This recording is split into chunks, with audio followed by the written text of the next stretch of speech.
तो स्टूडेंट्स, आज हम लोग एक इम्पॉर्टेंट क्वेश्चन का डिस्कशन करेंगे।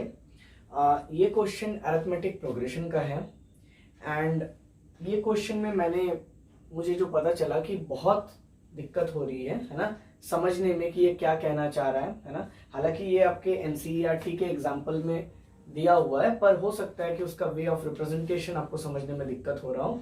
तो इस क्वेश्चन को आज हम लोग डिस्कस करेंगे एंड ये एग्जाम पॉइंट ऑफ व्यू से भी एक इम्पॉर्टेंट क्वेश्चन है ना। तो कुछ कुछ चीजें हैं जो हमें पहले सबसे इसमें समझनी है ना, जिसको समझे बिना क्वेश्चन बना पाना थोड़ा मुश्किल है ना। तो कुछ कुछ चीजें जो आपको समझनी होगी, है ना। नहीं तो अगर आप नहीं समझोगे तो अगेन वही आप रटने लगोगे चीजों को, तो वो सारी चीजें हमें नहीं करनी है ना। हम समझ लेते हैं चीजों को, हमें रटने की जरूरत नहीं पड़ेगी, ठीक है। तो समझते हैं। जैसे क्वेश्चन कह रहा है sum of n terms of two arithmetic progression. तो इसमें सम ऑफ n टर्म्स है ना। सम ऑफ n टर्म्स का क्या मतलब है ना। एक बार मैं आपसे ऐसे क्वेश्चन पढ़ देता हूं, है ना। उसके बाद हम लोग एक एक इसके जो भी इंपॉर्टेंट पार्ट्स है उसका डिस्कशन करेंगे। कहता है the sum of n terms of two arithmetic progressions are in the ratio 3n plus 8 is to 7n plus 15. Find the ratio of the 12th terms. ये क्वेश्चन है, तो एक एक करके हम लोग समझते हैं पार्ट वाइज क्या कहना चाह रहा है। तो सम ऑफ n टर्म्स है ना, सम ऑफ n टर्म्स, इसका क्या मतलब है।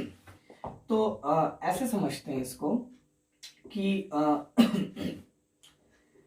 सपोज मैं दो अरिथमेटिक प्रोग्रेशन लेता हूं।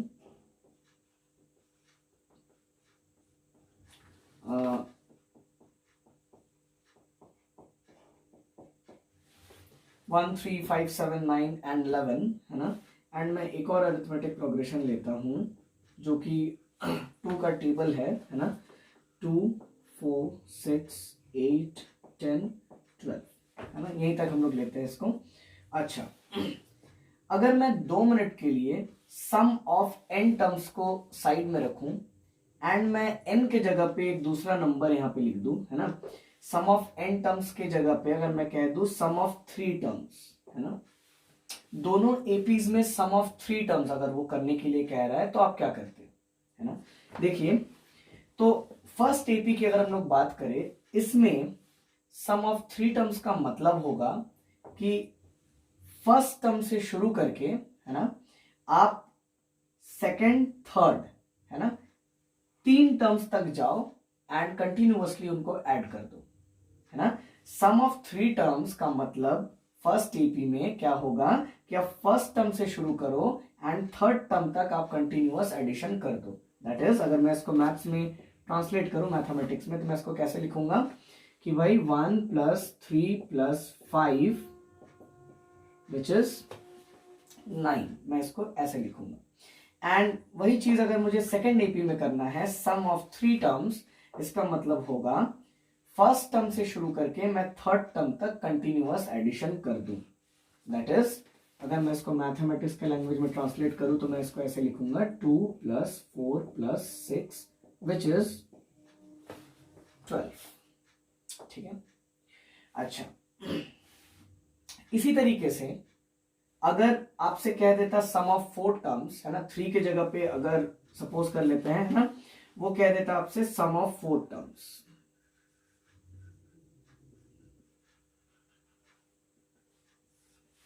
तो वही सम ऑफ 4 टर्म्स क्या होता, वही आपका एपी है ना। 1, 3, 5, 7, 9 एंड 11, है ना। एंड 2, 4, 6, 8, 10 एंड 12, वही दो आपके एपीज हैं, है ना।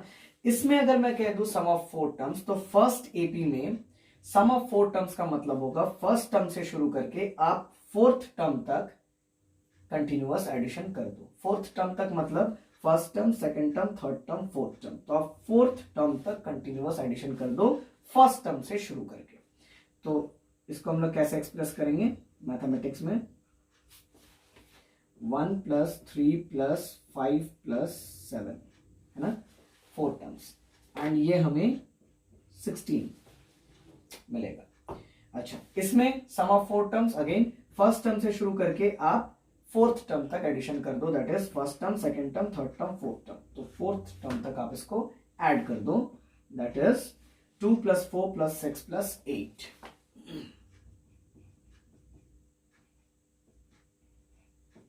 ये हमें 20 है ना, 20 मिलेगा। इसी तरीके से अगर मैं आपसे कह देता 5 टर्म्स, तो अगेन आप क्या करते, फर्स्ट टर्म से शुरू करके फर्स्ट एपी का 5 टर्म्स तक आप जाते एंड आप कंटिन्यूअसली ऐड कर देते। सेकंड एपी में भी आप वही चीज करते, है ना। तो देखने वाली बात है कि भाई जब मैंने सम ऑफ 3 टर्म्स कहा तो मैंने दोनों ही एपीज में 3 टर्म्स तक का ही सम किया, है ना। मैंने दोनों ही एपीज में 3 टर्म्स का, फर्स्ट 3 टर्म्स का सम किया दोनों ही एपीज में। जब मैंने सम ऑफ 4 टर्म्स कहा तो मैंने दोनों ही एपीज में फर्स्ट 4 टर्म्स का सम किया, है ना। अगर मैं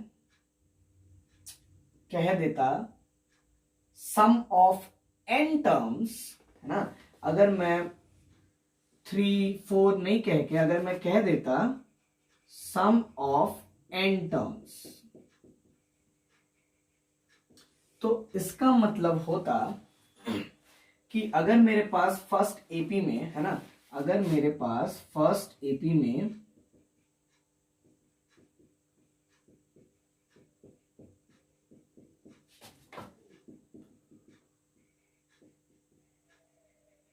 n टर्म्स हैं, है ना, एंड मेरे पास सेकंड एपी में भी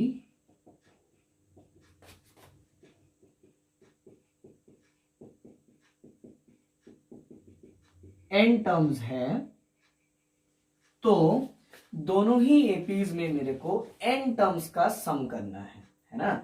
दोनों ही एपीज में मेरे को n टर्म्स का सम करना है। इसका मतलब दोनों ही एपीज में मेरे को सेम नंबर ऑफ टर्म्स का सम करना है। समझते हैं इस बात को फिर से, देखिए मैं क्या कह रहा हूं। जैसे अगर मैं यहां से आपको फर्स्ट एग्जांपल की अगर मैं बात करूं, है ना, तो यहां पे जब मैंने कहा कि मैं सम ऑफ 3 टर्म्स करना चाहता हूं, तो मैंने क्या किया, पहले एपी में भी मैंने 3 टर्म्स लिया एंड दूसरे एपी में भी मैंने 3 टर्म्स लिया। मतलब हमने सेम नंबर ऑफ टर्म्स का सम किया, है ना। मैंने दोनों ही एपीज में same number of terms, same number of terms मतलब 3 टर्म्स इसमें भी हमने लिए स्टार्टिंग से, इस पे भी हमने स्टार्टिंग से 3 ही टर्म लिए, मतलब सेम नंबर ऑफ टर्म्स का सम किया, 3 है ना। अच्छा, यहां पर जब मैंने सम ऑफ 4 टर्म्स का, तो अगेन मैंने यहां पर भी सेम नंबर ऑफ टर्म्स का ही सम किया। जैसे पहले एपी में 4 टर्म्स, दूसरे एपी में भी 4 टर्म्स। अगर मैं उसी तरीके से आपसे कह रहा हूं सम ऑफ n टर्म्स दोनों ही एपीज के लिए, तो मैं फर्स्ट एपी में जितने टर्म्स का सम करूंगा उतने ही टर्म्स का सम मैं सेकंड एपी में भी करूंगा। ठीक है, ये समझने वाली बात है ना। इस बात पे आपको कोई कंफ्यूजन ना रहे कि भाई n दोनों एपीज के लिए अलग अलग है कि सेम है। तो इस बात पे आपको कंफ्यूजन ना रहे कि दोनों ही एपीज में n का जो भी वैल्यू होगा वो सेम होगा, है ना। आप एग्जांपल से रिलेट कर सकते हो इस बात को। ठीक है, आई होप आपको ये बात समझ में आ रहा होगा कि दोनों ही एपीज में n टर्म्स का मतलब सेम होगा। जैसे दोनों एपीज में 3 टर्म्स का मतलब, दोनों एपीज में 4 टर्म्स का मतलब सेम है, उसी तरीके से दोनों एपीज में n का मतलब सेम है। तो अगर मैं n का वैल्यू ले लेता हूं सपोज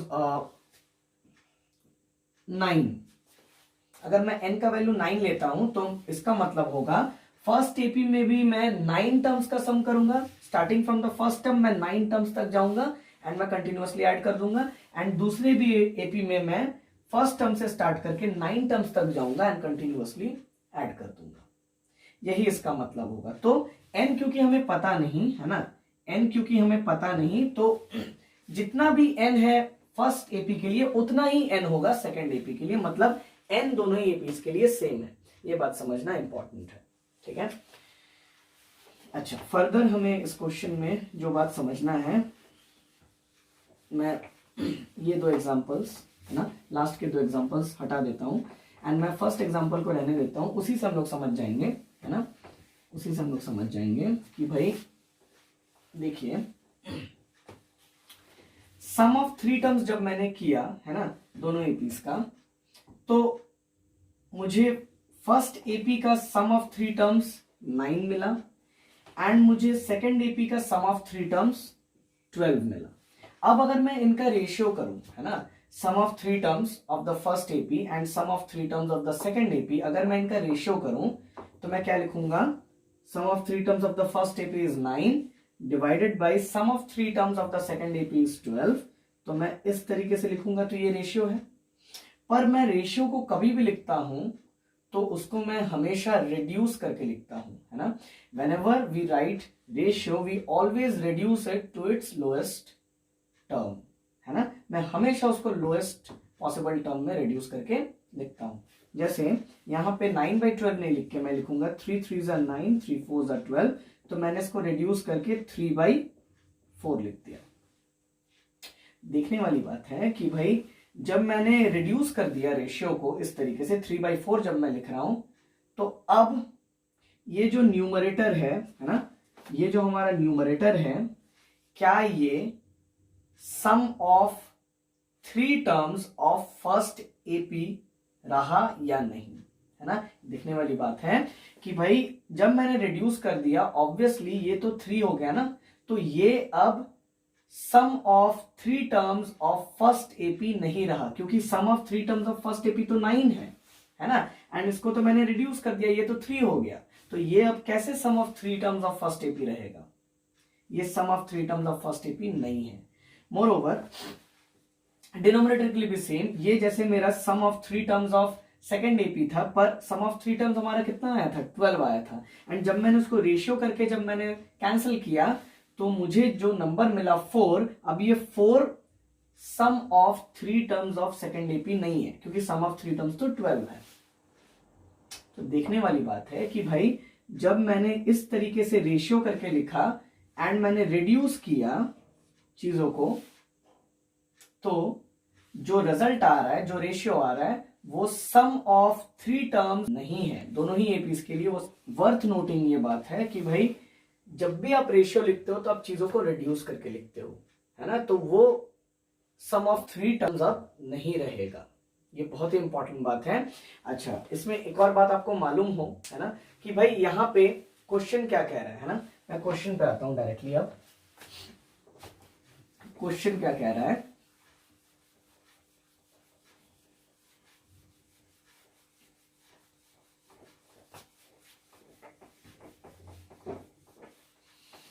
देखिए क्वेश्चन कहता है sum of n terms of two arithmetic progressions, है ना, टू अरिथमेटिक प्रोग्रेशंस हैं, उनके सम ऑफ n टर्म्स का रेशियो, है ना, 3n+8 एंड 7n+15 दिया हुआ है।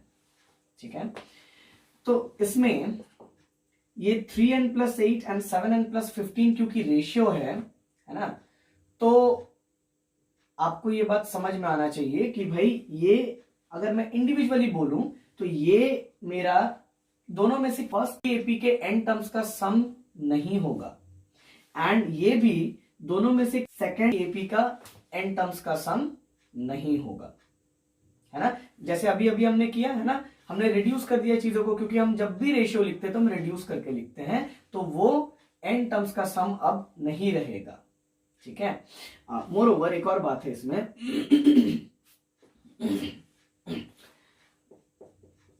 आपको पता हो कि भाई सम ऑफ एन टर्म्स, है ना, sum of N terms of an arithmetic progression can be represented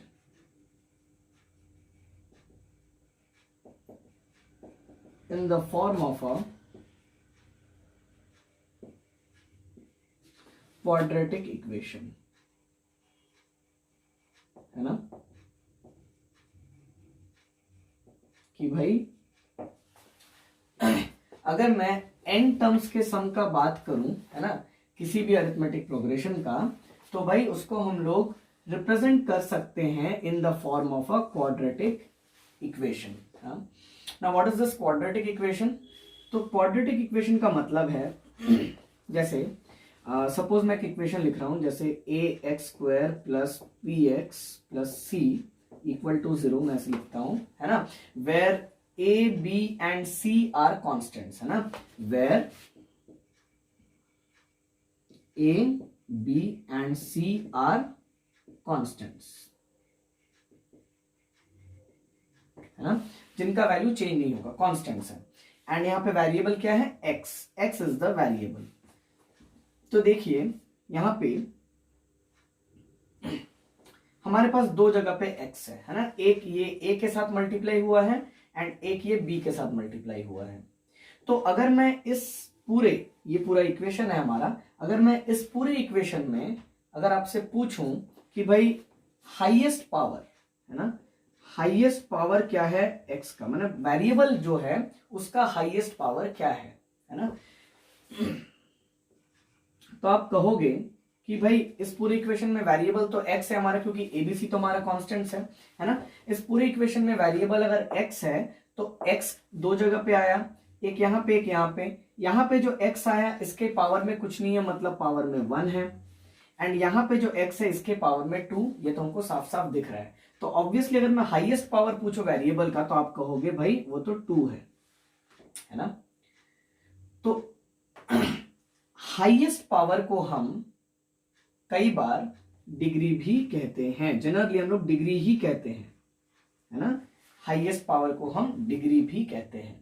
तो कभी भी अगर किसी इक्वेशन के, किसी भी इक्वेशन का अगर डिग्री 2 आ जाए, है ना, किसी भी इक्वेशन का डिग्री अगर 2 आ जाए तो वो इक्वेशन क्वाड्रेटिक हो जाता है ना। किसी भी इक्वेशन का हाईएस्ट पावर या फिर डिग्री अगर 2 हो जाए तो वो इक्वेशन क्वाड्रेटिक हो जाता है, ठीक है। तो अगर मैं कह रहा हूं कि sum of n terms of an arithmetic progression can be represented in the form of a quadratic equation, मतलब उस इक्वेशन का डिग्री 2 होना चाहिए, ठीक है। एंड अगर यही डिग्री 1 हो जाए, है ना, यही डिग्री अगर 1 हो जाए तो वैसे इक्वेशन को हम कहते हैं लीनियर इक्वेशन, है ना, वैसे इक्वेशन को हम लीनियर कहते हैं। जैसे आप, मैं कोई एग्जांपल ही ले लेता हूं, 2x + 3 = 0 मैं कह दूं सपोज, है ना। So this is a linear equation. यहां पे आप देखो 2, 3 कांस्टेंट्स हैं एंड ये जो x है हमारा, ये क्या है, ये वेरिएबल है ना। तो ये x का पावर कुछ नहीं है, मतलब पावर इज 1, तो इसका जो भी पावर है वही यहाँ पे हाईएस्ट पावर है, क्योंकि और तो कहीं पे x है नहीं, so that is only the highest power. तो ये जो हाईएस्ट पावर है यही इसका डिग्री होता है ना। मैंने अभी बताया हाईएस्ट पावर को हम लोग डिग्री भी कहते हैं।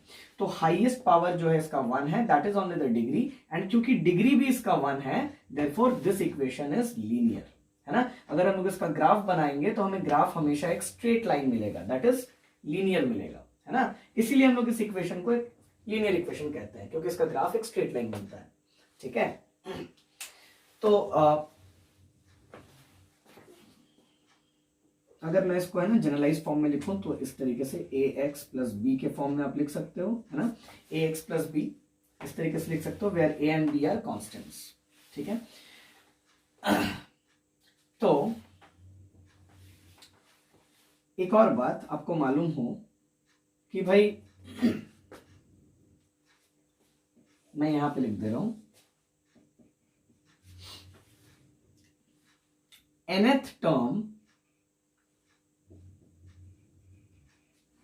nth term of an arithmetic progression can be represented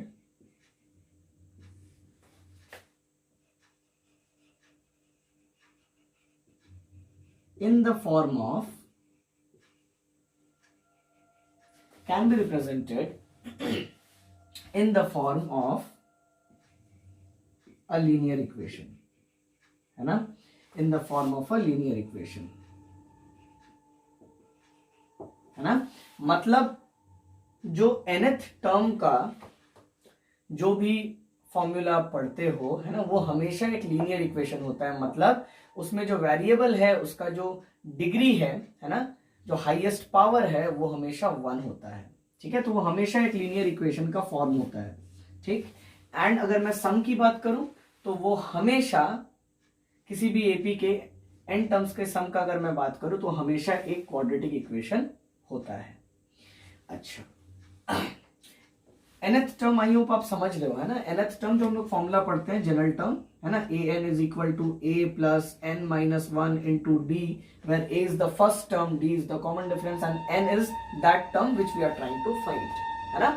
n वो टर्म होता है। तो जैसे मैं फिफ्थ टर्म खोजना चाहता हूं तो मैं n की जगह पे 5 लिखता हूं, है ना। तो आप नंबर ऑफ टर्म्स भी कई बार उसको कह देते हो, पर यहाँ पे तो जो टर्म खोजना चाह रहे हो वो हम लोग n की जगह पे रखते हैं, करेक्ट। ओके, पोजीशन के पॉइंट ऑफ व्यू से जो भी टर्म खोजना चाह रहे हैं वो हम लोग n की जगह पे रखते हैं। तो देखने वाली बात है कि भाई लीनियर इक्वेशन, क्वाड्रेटिक इक्वेशन आप समझ रहे हो, तो भाई देखने वाली बात है यहां पे जो दो चीजें लिखी हुई हैं, that is 3n plus 8 and 7n plus 15, तो न्यूमरेटर में जो चीज है क्या वो क्वाड्रेटिक का फॉर्म है?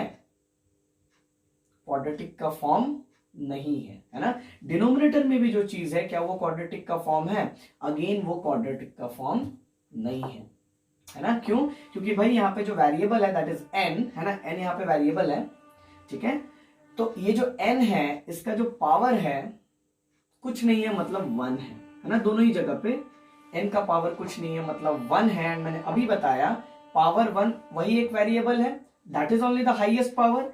हाईएस्ट पावर मतलब डिग्री, तो डिग्री 1 है अगर, तो वो हमेशा एक लीनियर इक्वेशन होता है। व्हेनेवर द डिग्री इज 1, ये हमेशा एक लीनियर इक्वेशन होता है ना, लीनियर का फॉर्म होता है। तो यहां पे जो मैं देख रहा हूं कि वो तो मुझे दे रहा है सम का रेशियो, है ना, sum of n terms of 2ap का रेशियो, एंड जो रेशियो आया है बन के वो एक लीनियर इक्वेशन के फॉर्म में आया है ना, वो एक लीनियर फॉर्म में आया है। जबकि सम ऑफ n टर्म्स का जो भी फॉर्म होता है वो क्वाड्रेटिक होता है ना, वो क्वाड्रेटिक होता है, वो लीनियर नहीं होता। तो यहां से भी आप देख सकते हो कि भाई जरूर इसमें चीजें कुछ कैंसिल हुई होंगी, क्योंकि अगर क्वेश्चन ऐसा कह रहा है कि वो सम है n टर्म्स का, दोनों ही एपीस का, तो क्वेश्चन गलत नहीं कह रहा होगा, है ना। क्वेश्चन है वो सोच समझ के ही बनाया होगा ना क्वेश्चन को, तो क्वेश्चन गलत नहीं है, क्वेश्चन सही है।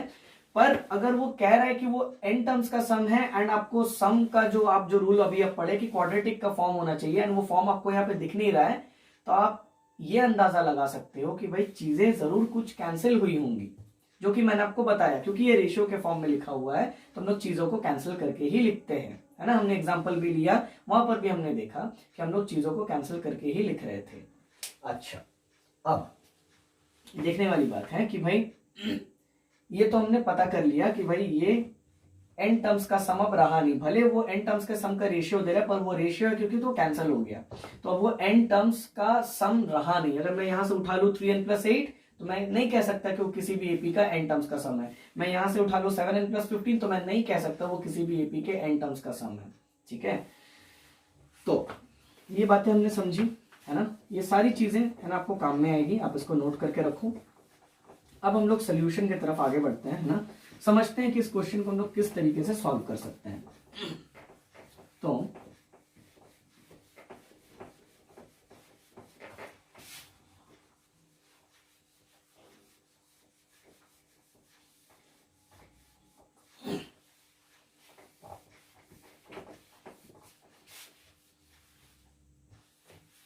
नाउ, है ना, मैं इस तरीके से लिखता हूं, है ना, सोल्यूशन हमारा, है ना। हमने काफी चीजें समझ ली इस क्वेश्चन में, अब इसको सॉल्व करना हम लोग शुरू करते हैं, है ना। तो मैं लिखता हूं फॉर फर्स्ट अरिथमेटिक प्रोग्रेशन, है ना। मैं फर्स्ट एपी के लिए जो भी चीजें अभी मैं आपको यहां पे लिखूंगा वो मैं फर्स्ट एपी के लिए लिखूंगा। तो आपको ये बात मालूम होना चाहिए कि किसी भी एपी का first term and common difference किसी भी एपी का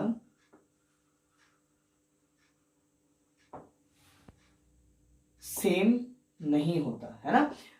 रीजन है, देखिए फर्स्ट टर्म तो सेम हो ही सकता है ना, पर ये कॉमन डिफरेंस मेन तो ये डिसाइड करता है ना, कि एक एपी दूसरे एपी से अलग है ना। जैसे मैं एक एपी लेता हूं 3 देन 5, है ना, देन 7 देन 9, है ना, एंड सो ऑन, मैं इस तरीके से ले रहा हूं।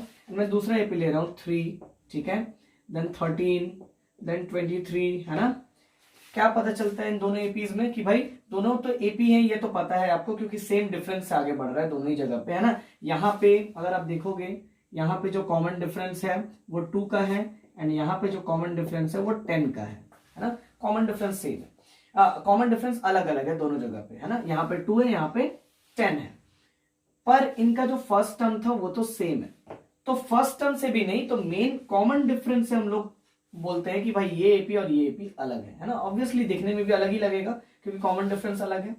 तो किसी भी एपी का पहचान फर्स्ट टर्म से एंड कॉमन डिफरेंस से होता है ना, कि उसका फर्स्ट टर्म क्या था एंड उसके बाद हम लोग कितने डिफरेंस से आगे बढ़ रहे हैं, ठीक है। तो इसीलिए किसी भी एपी का बेसिस ऑफ फॉर्मेशन भी यही है, first term and common difference. क्योंकि अगर आप एपी के nth टर्म का फॉर्मूला देखेंगे, है ना, एपी के nth टर्म का फॉर्मूला देखेंगे तो this is a plus n minus 1 into D, है ना। इसमें भी first term and common difference का इस्तेमाल हम लोग करते हैं, है ना। किसी भी टर्म को अगर आपको, है ना, किसी भी एपी का first term and common difference मालूम है तो आप उस एपी का कोई भी टर्म आप खोज सकते हैं, है ना। कितने भी टर्म्स तक आप उस एपी को खोज सकते हैं, है ना। जितने नंबर ऑफ टर्म्स तक चाहे आप उस एपी को सॉल्व करके निकाल सकते हैं। तो जरूरी ये है कि आपको उसका first term and common difference पता होना चाहिए, तो वही उसका बेसिस ऑफ फॉर्मेशन होता है किसी भी एपी का, first term and common difference. Okay, ये बातें हमने समझी। तो देखिए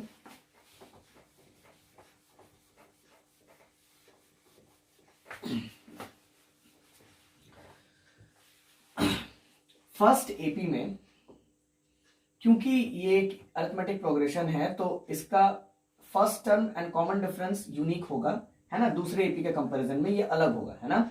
तो मैं इसको कुछ डिफाइन कर देता हूं ताकि मैं डिफरेंशिएट कर पाऊं, हाँ भाई ये फर्स्ट एपी का है एंड फिर जब मैं सेकंड एपी का करूंगा तो वहां पर मैं कुछ और उसको एज्यूम करूंगा।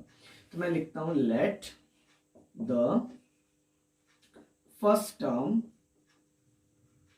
बी A1, मैं कैपिटल A1 ले रहा हूं, है ना, एंड द कॉमन डिफरेंस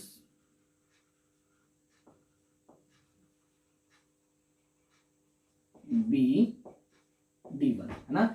मैं फर्स्ट टर्म को A1 ले रहा हूं एंड मैं कॉमन डिफरेंस को D1 ले रहा हूं, ठीक है। अच्छा, अब अगर मैं आपसे पूछूं कि भाई सम ऑफ n टर्म्स क्या होगा, है ना।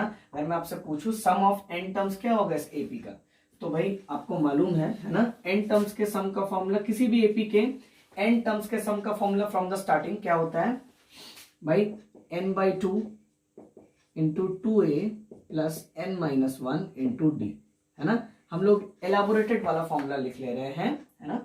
हम लोग एक और फॉर्मूला है हमारे पास पर हम लोग एलाबोरेटेड वाला फॉर्मूला लिख ले रहे हैं ना। हम लोग हमेशा इस फॉर्मूले से उस दूसरे फॉर्मूले तक जा सकते हैं या फिर उस दूसरे फॉर्मूले से इस फॉर्मूले तक भी आ सकते हैं, है ना। ओके, तो ये हमारे पास फॉर्मूला है जहां पे ये n का मतलब है नंबर ऑफ टर्म्स जहां तक का हमको सम चाहिए, है ना। a का मतलब है फर्स्ट टर्म, d का मतलब है कॉमन डिफरेंस, यानी ये n तो वही है नंबर ऑफ टर्म्स जहां तक हमको सम चाहिए, है ना। ओके, ये n एंड ये n सेम होता है ना, ये वाला n, ये वाला n और ये वाला n सेम होता है। ओके, तो अगर मैं इस एपी में आपसे कहूं कि भाई n टर्म्स का सम आप बोलो तो आप क्या कहोगे कि भाई Sn, है ना, Sn क्या होगा,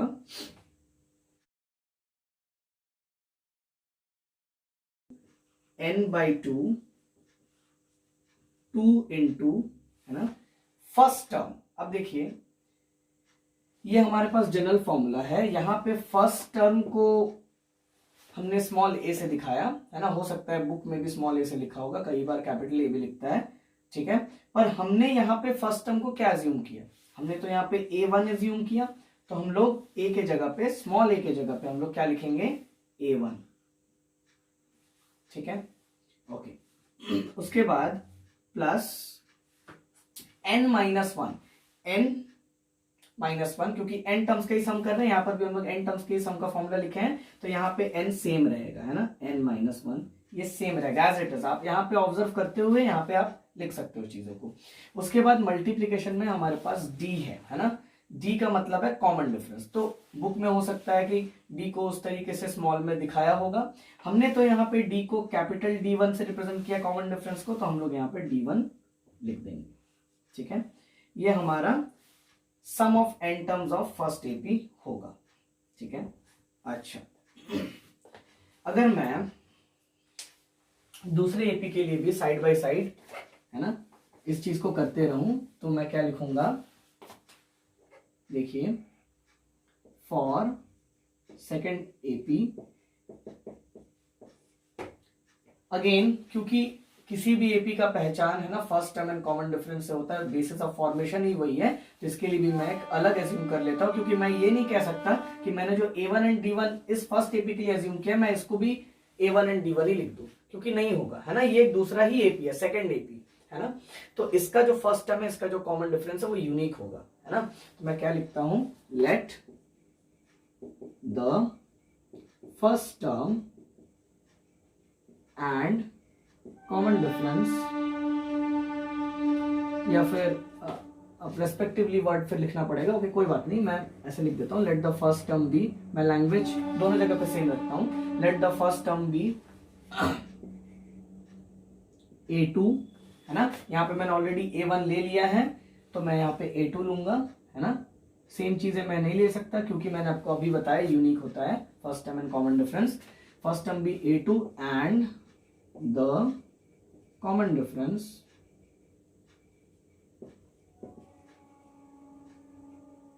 बी D2, है ना, मैंने D2 ले लिया, ठीक है, अकॉर्डिंगली यहाँ पे मैंने A1 D1 लिया था, वहां पे मैंने A2 D2 ले लिया। नाउ अगर मैं इसके सम ऑफ n टर्म्स का बात करूं, तो मैं इसको Sn डैश कर देता हूं, है ना, Sn डैश मैं इसलिए कर रहा हूं ताकि, है ना, यहाँ पर Sn है तो वहां पे Sn डैश आप डिस्टिंग्विश कर पाओ सम के फॉर्मूले में, है ना, यहाँ पे Sn है, वहां पे Sn डैश, इसीलिए।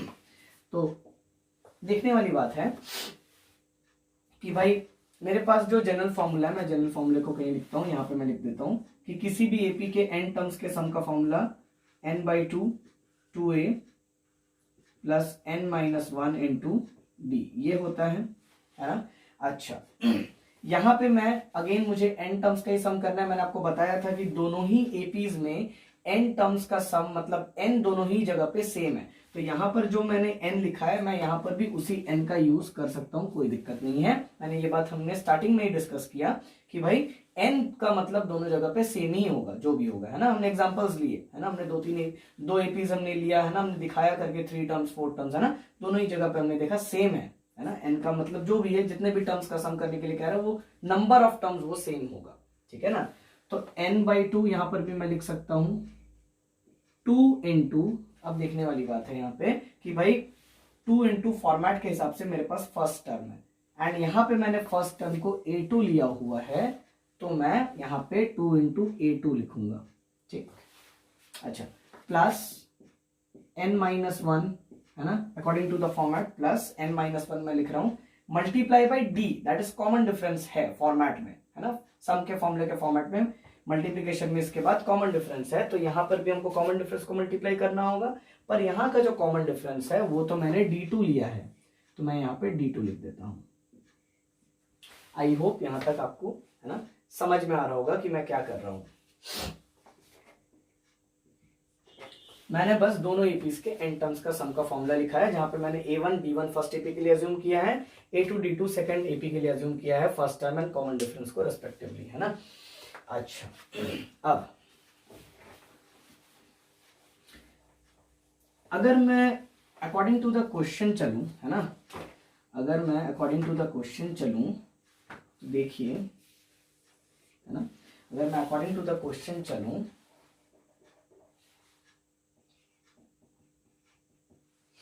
तो मेरे पास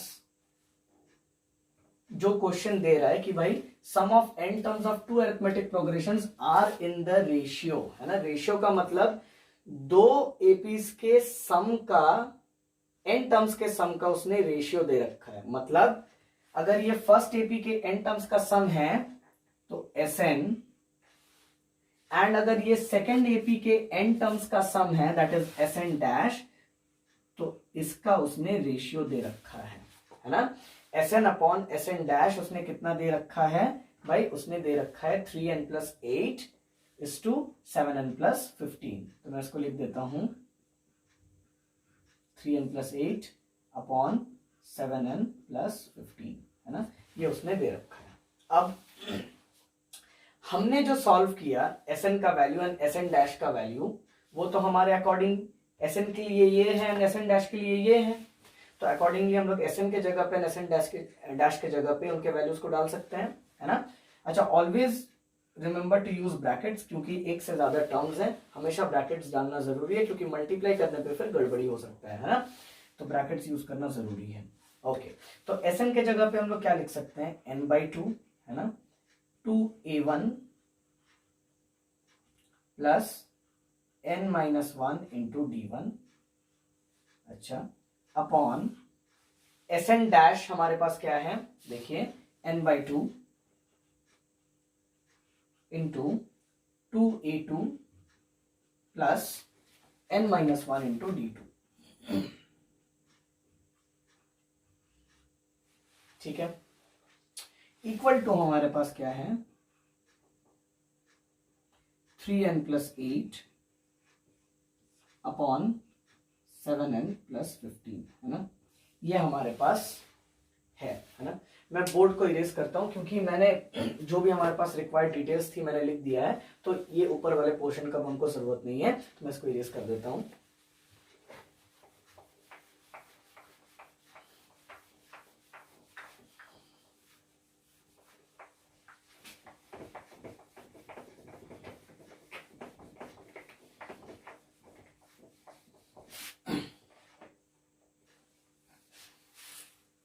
ओके, तो मैं सॉल्यूशन को यहाँ पे कंटिन्यू करता हूँ, ठीक है। इम्प्लाइज दैट, है ना, इसके बाद मैं यहाँ पे लिख रहा हूँ इम्प्लाइज दैट। अब देखिए, सबसे पहले यहाँ पे इस स्टेप में कि भाई मेरे पास n/2 था, n/2 था, दोनों ही सेम चीजें हैं, न्यूमरेटर में n/2, डिनोमिनेटर में n/2, तो ये दोनों ही क्योंकि सेम है तो मैं इनको कैंसिल कर सकता हूँ, है ना, दोनों ही क्योंकि सेम है तो मैं इनको कैंसिल कर सकता हूँ। तो मेरे पास क्या क्या चीजें बच गई, मैं उनको लिख लेता हूँ। मेरे पास बच गया 2a1 plus n-1 into d1 upon, मेरे पास क्या बच गया, 2a2, है ना, मेरे पास 2a2 बचा प्लस n-1 इंटू d2, ठीक है, विच इज इक्वल टू, इधर तो हमने कुछ भी सॉल्व नहीं किया, तो एग्जैक्टली ये सारी चीजें बस हमको कॉपी करना है, that is 3n plus 8 upon 7n plus 15, ठीक है, ओके। अब हम लोग इसे भी इरेज कर सकते हैं, क्योंकि हमने ये स्टेप तो कॉपी कर ही लिया है ऊपर में, तो इसकी भी अब हमें जरूरत नहीं है।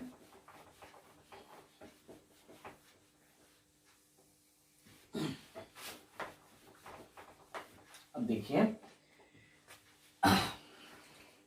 2 मिनट के लिए अगर हम लोग पॉज करें अपने सॉल्यूशन को एंड सोचे कि हम लोग कर क्या रहे हैं, तो भाई हमें तो उसने कहा था कि आप रेशियो निकालो उनके 12th टर्म्स का, है ना, उनके 12th टर्म्स का मतलब फर्स्ट जो एपी है उसका 12th टर्म एंड जो दूसरा एपी है उसका 12th टर्म, उनको अगर आप डिवाइड कर दो तो उनका रेशियो निकल जाएगा, है ना। फर्स्ट एपी का 12th term and second AP का 12th टर्म, मैं सम नहीं बोल रहा हूं यहाँ पे, मुझे वो टर्म चाहिए, मुझे यहाँ पे सम ऑफ 12 टर्म्स नहीं चाहिए, मुझे सिर्फ 12th टर्म चाहिए, 12वां टर्म, है ना। फर्स्ट एपी का 12वां टर्म क्या है एंड सेकंड एपी का 12वां टर्म क्या है ना, 12th टर्म क्या है, उन दोनों का मुझे रेशियो चाहिए, मुझे यहाँ पे सम नहीं चाहिए अप टिल 12 टर्म्स, मुझे उनका रेशियो चाहिए, जो टर्म्स है 12th पोजीशन पे दोनों ही एपीज में मुझे उनका रेशियो चाहिए। तो अगर मैं नॉर्मली लिखूं, है ना, कि भाई फर्स्ट एपी के लिए अगर मैं बोलूं, अगर मैं फर्स्ट एपी के लिए बात करूं, है ना, तो अगर मैं इसका 12th टर्म बोलूं तो मैं A12 से उसको डिनोट करता हूं। 12 टर्म क्या होता है, तो जनरल टर्म का फॉर्मूला क्या है किसी भी एपी का, an is equal to a plus n-1 into D, है ना, ये जनरल टर्म का फॉर्मूला है। तो a is the first term, तो इस फर्स्ट एपी के लिए हमारा फर्स्ट टर्म क्या हमने एज्यूम किया था, a1, है ना, हमने लेट करके एज्यूम किया था, अच्छा, प्लस n-1, n क्या है यहाँ पे, कि भाई मुझे जो टर्म निकालना है ना, ये जनरल टर्म का फॉर्मूला है, मैंने आपको समझाया था पहले भी कि भाई n के जगह पे हम लोग वो नंबर रखते हैं जिस पोजीशन का टर्म मेरे को निकालना है, सपोज मेरे को 5th टर्म निकालना है तो मैं n के जगह पे 5 रखूंगा, मुझे 6th टर्म निकालना है तो मैं n के जगह पे 6 रखूंगा। अभी मुझे 12th टर्म निकालना है तो जहां जहां n है वहां पे मैं 12 रखूंगा, है ना। तो जहां जहां n है मतलब यहाँ पे n था, मैं अगर ऑब्जर्व करके फॉर्मूले को लिखूं तो मैं उसके जगह पे 12 रख दे रहा हूँ। अच्छा, ब्रैकेट में यहाँ पे n है तो इसके जगह पे मुझे 12 रखना है, -1 है उसके साथ मुझे वो लिखना है, एंड उसके बाद कॉमन डिफरेंस लिखना है। अगेन मैंने फर्स्ट एपी का कॉमन डिफरेंस को D1 एज्यूम किया है तो मैं उसको D1 लिखूंगा, ठीक है। तो ये होगा हमारा फर्स्ट एपी का 12th टर्म। इसको हम लोग थोड़ा सा सिंप्लीफाई कर सकते हैं तो A12 क्या आ जाएगा, A1 + 11 D1, है ना। ये हमारा फर्स्ट एपी का 12th टर्म आएगा।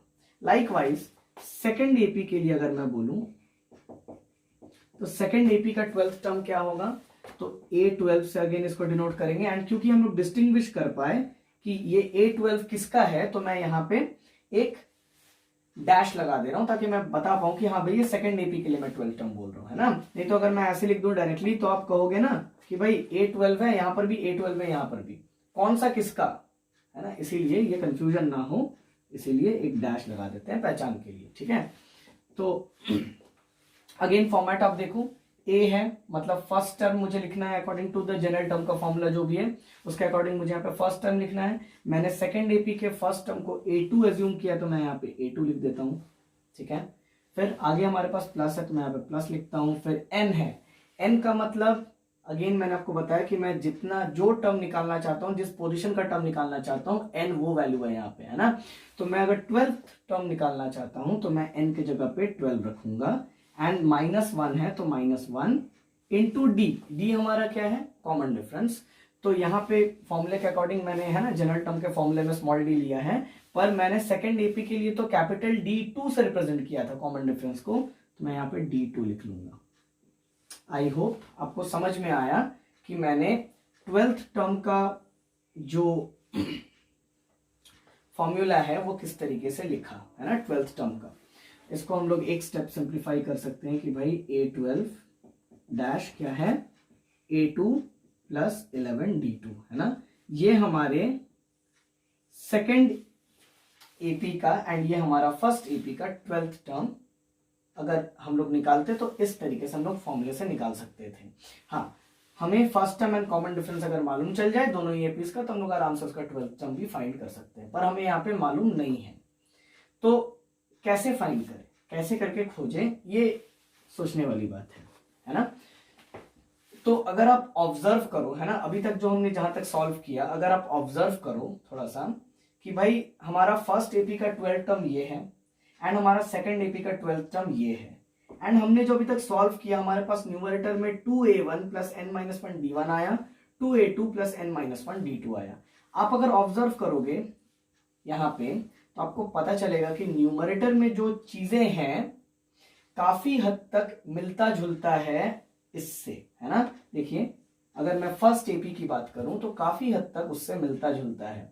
कैसे मिलता जुलता है भाई, अब देखो यहाँ पे A1 है हमारे पास तो यहाँ पर भी हमारे पास A1 है, यहाँ पे हमारे पास D1 है तो यहाँ पर भी हमारे पास D1 है ना न्यूमरेटर में, पर कुछ कुछ अलग भी है ना, उस पर हम लोग बात करेंगे अभी 2 मिनट में। अच्छा, डिनोमिनेटर में भी अगर आप देखोगे तो सेकंड एपी के लिए, है ना, अगर आप देखोगे तो भाई सेकंड एपी से अगर आप कंपेयर करोगे डिनोमिनेटर को तो आप देखो हमारे पास यहाँ पे A2 है तो यहाँ पर भी हमारे पास A2 है, यहाँ पर हमारे पास D2 है तो यहाँ पर भी हमारे पास D2 है, तो चीजें कहीं ना कहीं बहुत हद तक सेम है ना।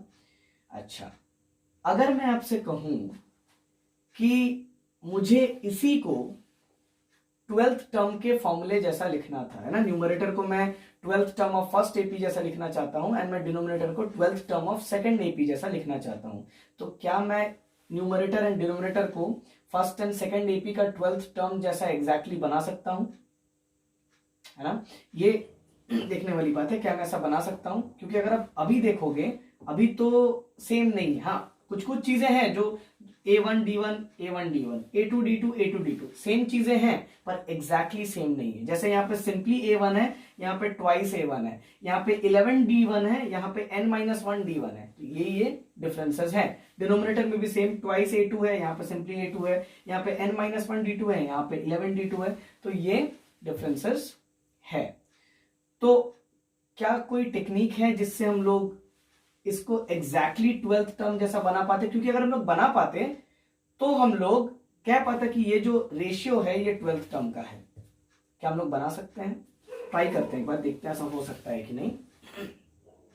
तो देखिए यहां पे 2 मल्टीप्लाई किया हुआ है A1 के साथ। अगर मैं इस 2 को हटा दूं, कॉमन ले लूं, तो यहां से तो 2 हट जाएगा एंड ये A1 है ना, और अब देखोगे मैच कर जाएगा। 12th term of first AP का जो A1 है वो मैच कर जाएगा, ये वाला पोर्शन। तो अगर मैं कॉमन लूंगा है ना न्यूमरेटर में 2 को, तो मेरे पास यहां पे A1 बचेगा।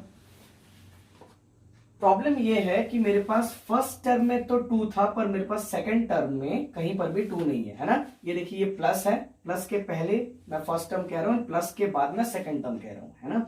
तो प्लस के पहले तो मैंने 2 कॉमन निकाल लिया, पर यहां से भी तो मुझे निकालना होगा कॉमन, क्योंकि कॉमन जब निकलता है तो भाई दोनों चीजों से जितनी भी चीजें हैं प्लस माइनस करके जितनी भी चीजें हैं मैं उन सब सारी चीजों से कॉमन निकालता हूं।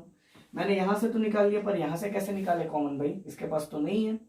तो ये टेक्निक है, आप हमेशा याद रखोगे कि कभी भी अगर किसी चीज के पास वो चीज नहीं है जो आप कॉमन निकाल रहे हो, तो आप उसी चीज से डिवाइड कर दो। मतलब मेरे पास यहाँ पे 2 मुझे कॉमन निकालना था, मेरे पास 2 नहीं था, है ना, इसके पास 2 नहीं था, तो मैं इसको डिवीजन में 2 दे दूंगा, है ना, मैं इसको डिवीजन में 2 दे दूंगा, है ना। इससे मेरे चीजों का मीनिंग सेम रहेगा, चीजों के मीनिंग में चेंज नहीं आएगा, है ना। कैसे? अगर आप वापस इस स्टेप से इस स्टेप में जाना चाहते हो तो आप जा सकते हो। कैसे? 2 इंटू A1 आप करोगे मल्टीप्लाई अंदर, तो 2A1 होगा। इस 2 को अगर आप यहाँ पे मल्टीप्लाई करोगे तो न्यूमरेटर एंड डिनोमिनेटर का 2 कैंसिल हो जाएगा, n-1 D1 ही बचेगा जो यहाँ पे था। तो मतलब मैंने मैथमेटिकली चीजों को सही किया है ना, मैं ऐसे कर सकता हूँ। लाइकवाइज अगर मैं डिनोमिनेटर में भी इस तरीके से करना चाहूं तो मैं कर सकता हूं कि मैं यहां से भी भाई 2 कॉमन निकाल लूंगा एंड यहाँ पे A2 बचेगा, है ना, यहां से 2 कॉमन आएगा तो A2 बचेगा।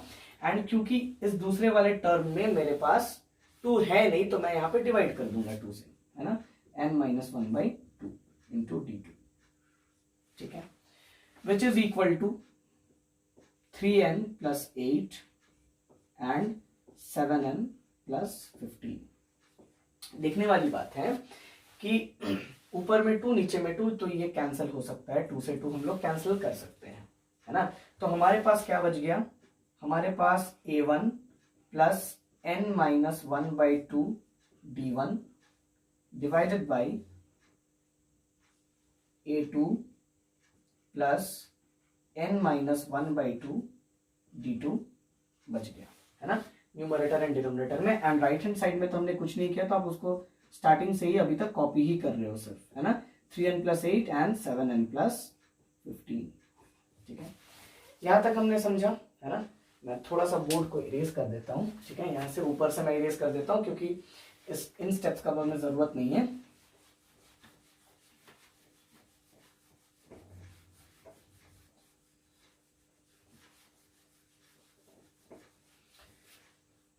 अब देखिए, अच्छा, बहुत कोई क्या करते हैं, इस 2 से इस 2 को कैंसिल करते हैं। देखिए आप नहीं कर सकते हो कैंसिल, है ना, क्योंकि भाई अगर आपके पास इस A1 के नीचे भी 2 होता है ना, यहां पे आप चेक कीजिए, आपके पास A1 के नीचे 2 नहीं है, आपके पास सिर्फ इस दूसरे टर्म में, है ना, ये आपका दूसरा टर्म, आपके पास सिर्फ इस टर्म में डिनोमिनेटर में 2 है। एंड यहां पर भी अगर आप चेक कीजिएगा, इस टर्म में आपके पास डिनोमिनेटर में 2 है ना। तो आप बोलिएगा कि इस 2 से इस 2 का कैंसिल हम लोग नहीं कर सकते। अगर ये 2 इस A1 के नीचे भी होता एंड ये 2 इस A2 के नीचे भी होता, तब हम लोग 2 कैंसिल कर सकते थे, पर इसके पास नहीं है, सिर्फ इसके पास है। अगेन डिनोमिनेटर में भी इसके पास नहीं है, सिर्फ इसके पास है, हम कैंसिल नहीं कर सकते। तो गलती से भी इसको आप कैंसिल नहीं करोगे, है ना। बेसिक्स है ये मैथमेटिक्स की, आपको पता होना चाहिए, हम लोग कैंसिल नहीं करेंगे। ओके, अब भी बात एग्जैक्टली तो नहीं बना, है ना, अब भी बात तो नहीं बना। अभी भी अगर हम लोग कंपेयर कर रहे हैं तो भाई चलो A1 से A1 कंपेयर हो जा रहा है ना, D1 से D1 कंपेयर हो जा रहा है, पर 11 है यहाँ पे हमारे पास n-1/2 है ना। अच्छा, डिनोमिनेटर में आप देखो, A2 से A2 तो कंपेयर हो जा रहा है, D2 से D2 तो कंपेयर हो जा रहा है, पर अगेन D2 के साथ मल्टीप्लाइड 11 है एंड यहाँ पे हमारे पास n-1/2 है, ये कंपेयर नहीं हो पा रहा है। ठीक है, अच्छा देखने वाली बात है कि भाई A12 एंड A12 डैश की अगर मैं रेशियो की बात करूं, है ना, अगर मैं यहां पे इसके according A12 and A12 dash की रेशियो की बात करूं तो ये A1 plus 11D1 and A2 plus 11D2 होता है ना। एंड ये चीज अगर मैं यहां पे देखूं तो मेरे पास एग्जैक्टली सारी चीजें सेम है, बस ये n-1/2 मैच नहीं हो रहा है ना। इसके साथ अगर मैं इसको कंपेयर करूं कि भाई अगर ये 12th टर्म का रेशियो है, मैं इसको वैसा ही बनाना चाह रहा हूं, तो मेरे पास इस लेफ्ट हैंड साइड में, है ना, एंड यहाँ पे जो चीज है उसके कंपेरिजन में अगर मैं बोलूं तो सारी चीजें मैच हो रही है, पर 11 ये है यहाँ पे, यहाँ पे n-1/2 n-1/2 है, ये मैच नहीं हो रहा है। लेकिन ये 11 यहाँ पे अगर मैं इसी की सिर्फ बात करूं तो यहाँ पे ये 11 और ये 11 तो सेम है, एंड यहाँ पे अगर मैं बात करूं तो n-1/2 and n-1/2 numerator and denominator में सेम है। ठीक है, तो अगर मुझे कहीं से ये पता चल जाए कि यहां पे अगर मुझे 11 लाना है तो मुझे क्या करना पड़ेगा, है ना, अगर मुझे इस वाले चीज को, ये वाला चीज जो न्यूमरेटर एंड डिनोमिनेटर में जो लिखा गया है, अगर मैं इस वाले चीज को 11 बनाना चाहूं तो मुझे क्या करना पड़ेगा। तो आप देखिए मैं क्या कर सकता हूं इसको 11 बनाने के लिए, मैं n-1/2 को, है ना, मैं n-1/2 को, मुझे 11 बनाना था, कंपेयर करके मैंने बोला मुझे इसको 11 बनाना था, तभी ये 12th टर्म बनेगा, है ना। तो n-1/2 को मैं 11 के इक्वल रख देता हूं क्योंकि मुझे इसको 11 बनाना है ना। एंड अगर हम इसको सॉल्व करें तो क्या होगा, n-1 equal to 11 into 2 implies that n-1 is equal to 11 2s are 22 and n equal to 22 plus 1 which is n equal to 23। तो हमें पता चला कि भाई अगर हम n की वैल्यू 23 रख देना तो यहां पे मुझे 11 मिल जाएगा। कैसे, आप रख के भी देख सकते हो, यहां पे अगर आप n को, है ना, n को अगर आप 23 रखते हो, ठीक है, n को 23 रखते हो, उससे -1 है डिवाइडेड बाई 2 है, तो अगर मैं n को 23 ले रहा हूं तो मुझे ये 11 मिलेगा। कैसे, 22 आ जाएगा न्यूमरेटर में, डिवाइड बाई 2 कैंसिल करके मुझे 11 मिलेगा। तो मैं अगर इस n-1/2 को अगर मुझे 11 बनाना है तो मुझे n के वैल्यू को 23 रखना होगा, है ना, मुझे n के वैल्यू को 23 रखना होगा, तभी ये वाला चीज 11 बनेगा। सेम डिनोमिनेटर के लिए भी अगर मैं n के वैल्यू को 23 रख दूं तो मुझे ये 11 मिलेगा, एंड अगर ये मुझे 11 मिल जाएगा तो मुझे ये पूरा चीज 12th टर्म का रेशियो मिल जाएगा दोनों एपीस का, है ना, 12th टर्म का रेशियो मिल जाएगा दोनों एपीस का। ठीक है, तो मैं वही करूंगा कि मैं n को, है ना, 23 रख के देखूंगा क्या हो रहा है।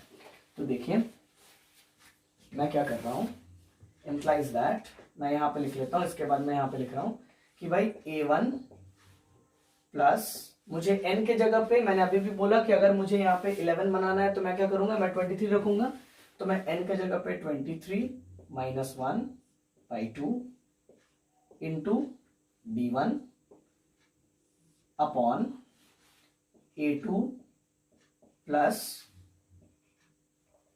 अगेन यहाँ पे हमारे पास n है तो n को मुझे 23 लेना है तभी मुझे 11 मिल पाएगा, d1 के साथ मल्टीप्लिकेशन में, ऊपर में d1 के साथ और नीचे में d2 के साथ, तो मुझे इनको 23 लेना होगा, तो मैं यहाँ पे 23 -1/2 इंटू d2, है ना, ऐसे करूंगा, इक्वल टू, अब देखिए मैं जब n को ले रहा हूं 23 तभी तो मुझे ये 11 मिल रहा है, इसके 11 मिलने पे ये पूरा चीज 12th टर्म का रेशियो बन जा रहा है ना। तो अगर मैंने n के वैल्यू को 23 लिया है तो मुझे राइट हैंड साइड में भी देखिए मेरे पास n है ना, न्यूमरेटर एंड डिनोमिनेटर में मेरे पास n है, तो मुझे यहां पर भी n के वैल्यू को 23 लेना होगा, क्योंकि अगर मैं यहां पे ले रहा हूं लेफ्ट हैंड साइड में तो ऑब्वियसली मैं राइट हैंड साइड में भी n के वैल्यू को 23 लूंगा ना, मुझे सेम वैल्यूज दोनों तरफ लेना होगा, है ना, इक्वेशन है ये एक। ठीक है, तो 3 इंटू 23 प्लस 8 अपॉन, है ना, डिनोमिनेटर में 7 इंटू 23 प्लस 15। ठीक है, आई होप यहां तक आपको समझ में आ रहा होगा। अब हमें इसकी भी जरूरत नहीं है।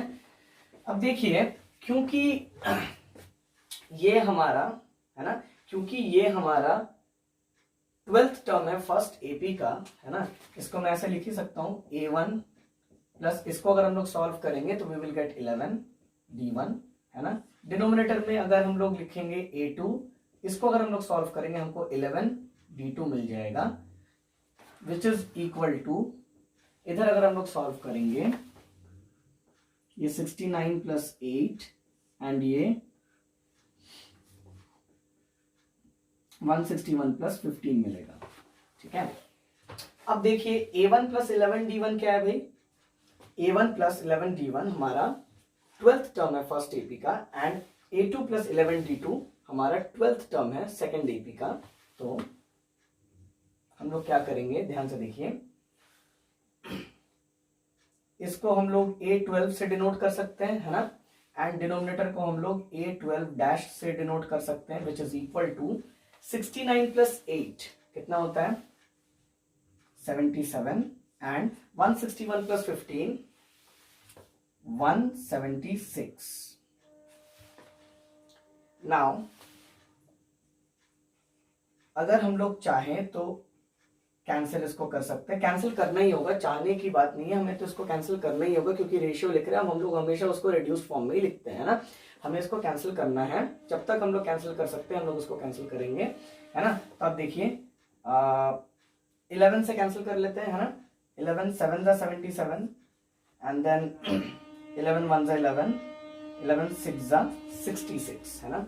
सो वी विल गेट 7/16, एंड यही हमसे क्वेश्चन पूछ रहा था कि भाई find the ratio of their 12th term. तो इस तरीके से हम लोग दोनों एपीज के 12th टर्म का रेशियो भी निकाल सकते हैं। ठीक है, यही हमसे निकालने के लिए कहा था उसने, and this will be 7/16। I hope आपको समझ में आया होगा कि मैंने किस तरीके से इसको सॉल्व किया, है ना। Thank you very much, have a good day.